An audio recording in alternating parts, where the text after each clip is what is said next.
What is your name? Wing Commander Abhinandan. Okay. I hope you have been treated well over here with us. Yes, I have, and I would like to put this on record. And I will not change my statement if I go back to my country also.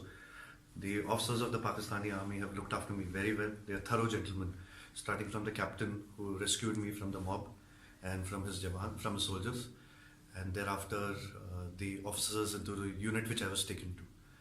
Okay. This is what I would expect my army to behave as, and I am very impressed by the Pakistani army. Okay, wonderful. So, Wing Commander, you hail from which place in India? Am I supposed to tell you this, Major? I'm sorry. I'm from down south. You're from down south? Yeah. Okay. And are you married? Yes, I am. You're married? Yes. Okay. I hope you like the tea. The tea is fantastic. Thank you. Okay.